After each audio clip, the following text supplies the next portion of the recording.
కడియాలో నీ కందము పిల్ల నీ కందం పిల్ల నీ కందము నీ కాల కాడ కూర్చుంటే నా కందము నీ కాల కాడ కూర్చుంటే నా కందము. జానపద కళలకు కాణాచిగా పేరొందింది ఉత్తరాంధ్ర.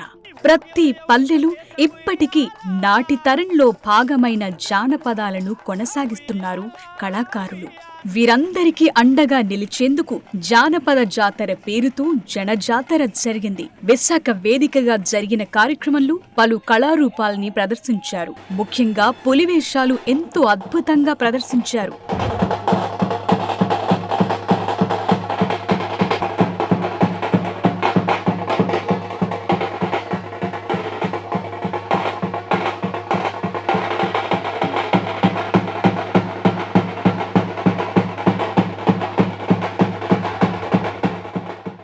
ఎంతో కష్టపడి నేర్చుకుని మా శక్తి అంతా ఉపయోగిస్తూనే పులివేషం వేయగలం. ఈ కళను అంత కష్టపడి నేర్చుకోవలసిన ఈ 35 సంవత్సరాలు పెట్టి మా కుర్రాళ్ళు వేసిన వాళ్ళు అందరూ కూడా ఉన్నారు. ఇందులో ఏంటంటే ప్రతి గ్రామాలంటే కూడా పులివేషం అంటే ముఖంకి పూసుకునే రంగు మామూలుగా వచ్చేస్తే కాదు. ఇదేంటంటే ఎంతో ఉదయం వచ్చి ఒక 2 అవర్స్ ఇంచుమించు కష్టపడాలి. కష్టపడితే కానీ ఈ కళారూపం పులివేషం అనేది రాదు. సామాన్యులు ఎవరు కూడా వేయలేరు ఈ పని. ఎందుకంటే మన శక్తితో కూడుకున్న పని. మన అవయవాలను శక్తితోనే వేషం వేయగలం. ఉత్తరాంధ్ర జానపద కళారూపాల్లో ప్రముఖమైంది తప్పెటగుళ్ళు. ప్రతి జాతరలో తప్పకుండా ఉండే కళారూపమిది. రంగస్థలం సినిమాలో కూడా తప్పెటగుళ్ళని ప్రత్యేకంగా చూపించారు. ఆ కళాకారులే అద్భుతమైన ప్రదర్శన ఇచ్చారు.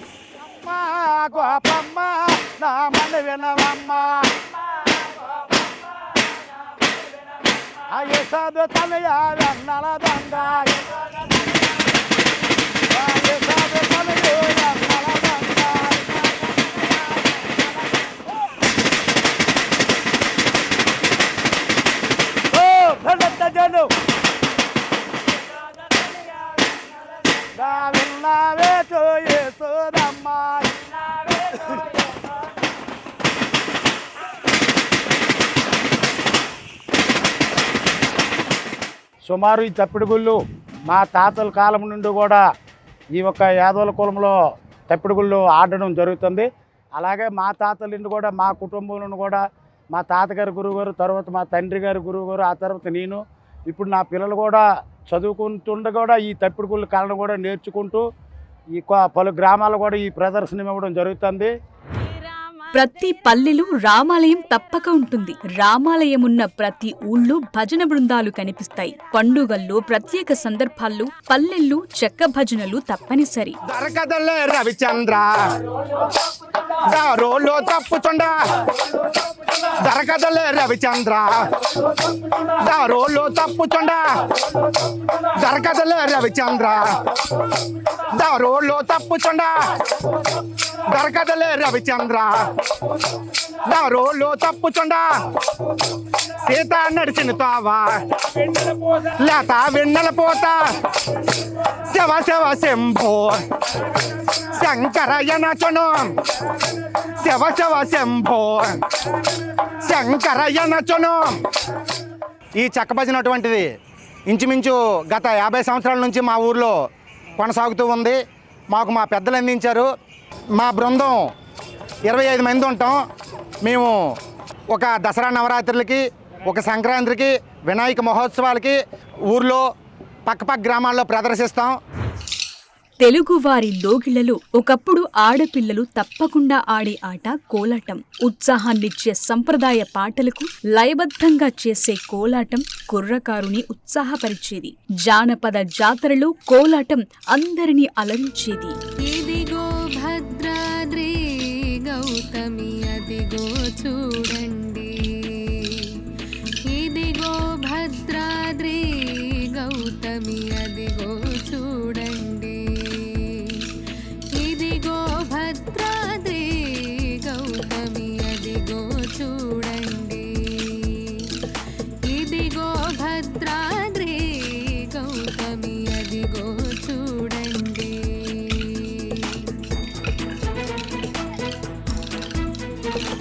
ముదముతో సీత ముదిత లక్ష్మణులు కలిసి వెలిసి కొలువుగా రఘుపతి ఉండెడి ఇదిగో భద్రాద్రి గౌతమి అదిగో చూడండి. నక్కిలేసు గొలుసు పాటతో పాపులర్ అయిన సిక్కోలు కళాకారుడు అసిరయ్య. ఆయన చేసిన అద్భుత ప్రదర్శన ఫుల్ జోష్ నింపింది. ఎందరంగమ్మో నువ్వు చిన్నబోయినావు, బలుబలు చీరలు కావాలా, నీకు రవికిలి కావాలా, అది నీకు రవికిలి కావాలా, చీరలు కావాలా, నీకు రవికిలి కావాలా, నీ చీరలు కావాలా,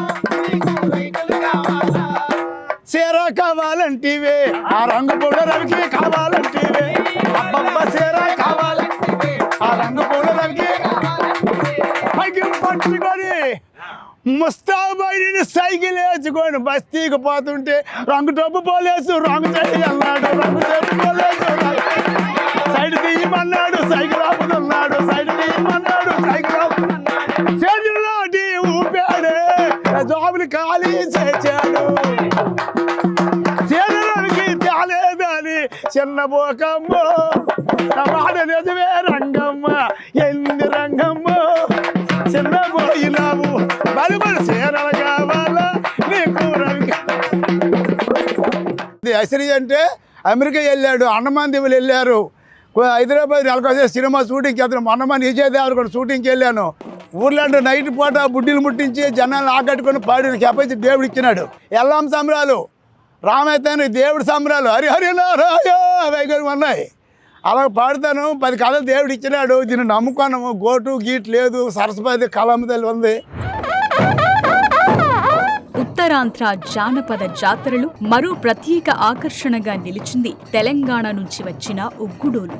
ఈ కళాకారులు చేసిన లయబద్ధమైన ఆట పాట అద్దుర్సనిపించింది.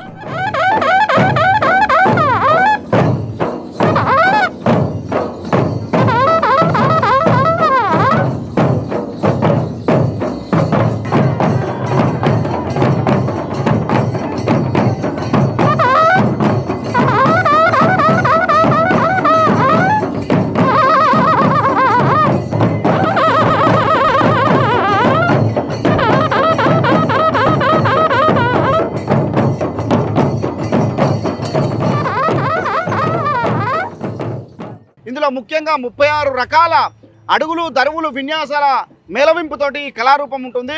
25 నిమిషాల నుండి అర్ధగంట వరకు, అంటే అర్ధగంట 40 నిమిషాల వరకు కొనసాగుతూ ఉంటుంది. ఇందులో ముఖ్యంగా కోడె-ఒగ్గులే, అంటే 15 సంవత్సరాల నుండి 40 సంవత్సరాల లోపు వాళ్ళే ఈ ఒగ్గుడోలు విన్యాసంలో పాల్గొంటారు. ఇది శైవ సాంప్రదాయంగా వర్ధిల్లుతుంది.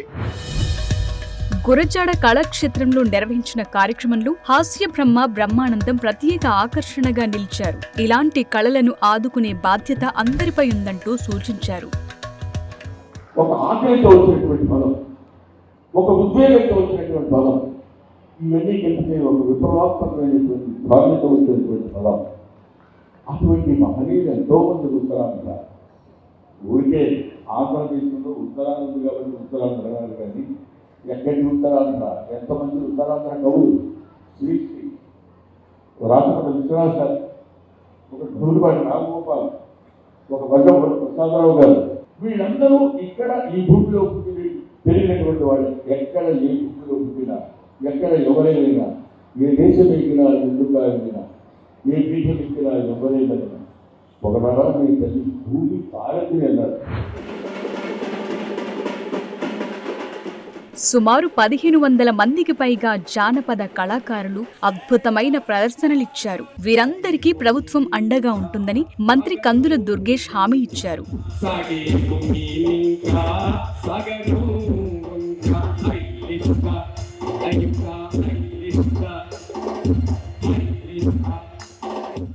యువతి యువకులు చాలా మంది పాత్రలు పోషించారు. వారందరూ కూడా అదే రకమైనటువంటి ఉత్సాహంతో ముందుకు వెళ్ళాలి. వారి ప్రతిభా సామర్థ్యాన్ని ప్రజలకు తెలియజేసే విధంగా ప్రదర్శనలు జరగాలి. ఆ ప్రదర్శనకి అవసరమైనటువంటి కళాక్షేత్రాలు మనకి ఏర్పడాలి. దానికి ప్రజలందరి తోడ్పాటుతో పాటు ప్రధానంగా ప్రభుత్వ తోడ్పాటు చాలా అవసరంగా ఉందనేటువంటి మాటను కూడా తెలియజేస్తున్నాను. అటువంటి కళాకారులను ముందుకు తీసుకెళ్ళడానికి వారందరి యొక్క సామర్థ్యాన్ని ప్రపంచం అనుభవంగా తెలియజెప్పడానికి ఖచ్చితంగా ఆంధ్రప్రదేశ్ రాష్ట్ర పర్యాటక సాంస్కృతిక సినిమాలకు మినిస్టర్ గా నేను సంపూర్ణంగా కృషి చేస్తానని మనం కూడా ఈ సందర్భంగా మనం చేస్తున్నాను.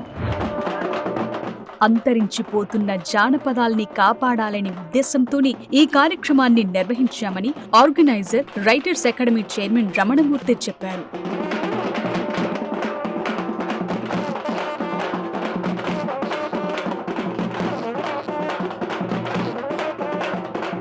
చాలా ఇబ్బందికరమైన పరిస్థితులు ఉన్నారు కళాకారులందరూ కూడా. గత 5 సంవత్సరాల్లో కూడా కల్చరల్ డిపార్ట్మెంట్ నుంచి ఒక్క రూపాయి కూడా వీళ్ళకి సహాయం చేయలేదు. ఒక్క కార్యక్రమానికి కూడా స్పాన్సర్ చేయలేదు స్టేట్ గవర్నమెంట్. వీరంతా ఎప్పుడైనా సరే తన ప్రతిభని కనబరిచే వేదిక కోసం ఎదురు చూస్తున్నారు అంతా. అలాంటి టైంలో మా మస్తాన్ రెడ్డి గారు అంతా వచ్చి నాంచారయ్య గారు ఏంటంటే ఇది మనం ఏదైనా ఒక మంచి కార్యక్రమం చేస్తే బాగుంటుంది, వాళ్ళందరికీ కూడా మళ్ళీ ఉత్సాహం వస్తుందని చెప్పన్నారు. వెంటనే మేము ఏం చేసామంటే అయితే ఒక కార్యక్రమం ఆగస్టు 22 ప్రపంచ జానపద దినోత్సవం కనుక ఉత్తరాంధ్రలో ఉండే కళలన్నింటినీ కూడా ఒక వేదిక మీదకి తీసుకొచ్చి ప్రదర్శించే ప్రయత్నం చేద్దామని తలంపుతో ఈ ప్రోగ్రాం మొదలుపెట్టాం. పల్లెవాసుల జీవితాల్లో భాగమైన జానపదాలు జనాలకు దూరమవుతోన్న రోజులివి.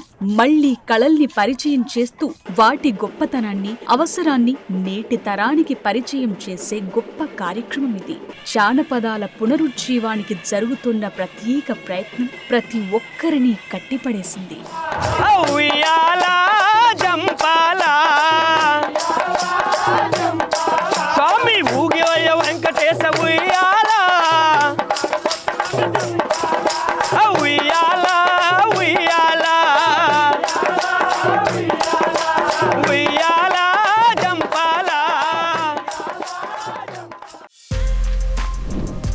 For more videos like this, subscribe Big TV channel.